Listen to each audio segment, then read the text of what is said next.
Hello everyone, this is meteorologist Braden Murdoch from the National Weather Service Bay Area. We're still looking at very dangerous heat coming our way here in the next few days, and we do have some of those extreme risks in our area. That's going to include the Santa Cruz Mountains going into the Santa Clara Valley, as well as the East Bay Mountains and some portions of the North Bay, as well as interior Monterey County and San Benito County. What this means is these are extreme risks for heat. So any portion you see on this map with that purple color, that's where we're going to be seeing the most health hazardous risks for heat.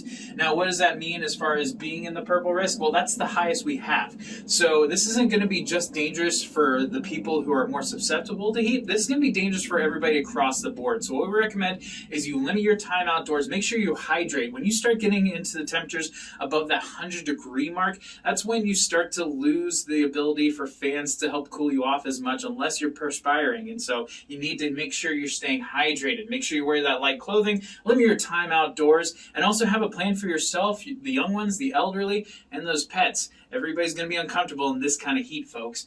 Now, as far as these next few days go, we're going to be seeing a lot of this heat risk affecting a lot of areas. So, again, plan ahead. And if you're going to the coast, well, you're probably not going to be the only people that are planning on going to the coast to escape the heat. We saw plenty of people showing up on beaches today, so it is going to be crowded. So make sure you have a backup plan just in case your initial plan doesn't work out. But yes, this is going to affect the entire population as far as some of this heat goes.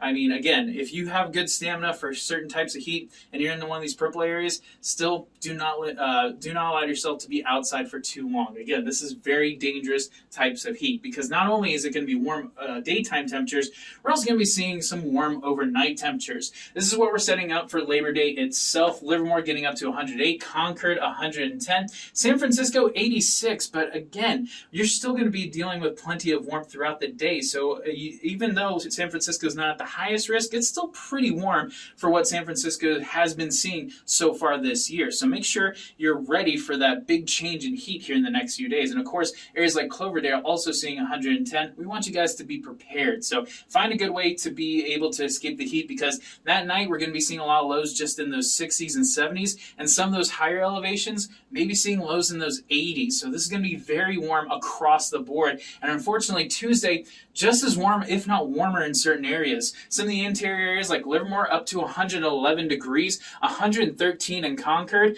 and then 106 in Santa Rosa, and 111 in Cloverdale. And of course, interior Monterey County, you have Big Sur, Cliffside, getting up to 101 degrees. So very warm, not that far away from the ocean for that site. So plenty of warmth to be had across the region. And unfortunately, we don't get that much of a cool off as we go into Wednesday. We do see a lot of areas backing off into the lower hundreds as far as some of our warmer spots go.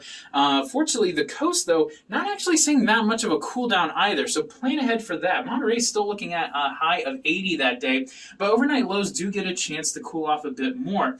Unfortunately, Thursday, it rebounds a bit, and then going into Friday, we finally see it kind of back off again. So we might not be seeing significant relief from the heat until going into the weekend. So we want you guys to make sure you stay hydrated, make sure you're staying weather aware. Of course, we also have these warm overnight temperatures, which means humidity recoveries don't do well. So we also have some fire risk out there. Not seeing too many winds to fan flames, but they're going to be dry conditions. We don't want you guys starting any fires either because there's a lot of risky things going on. And of course, we have firefighters and emergency crews working on fires in this kind of heat. They're going to get exhausted very quickly as well. So make sure you guys take care of each other over the next few days. Be sure to keep checking in with us and stay weather aware. Thank you for your time.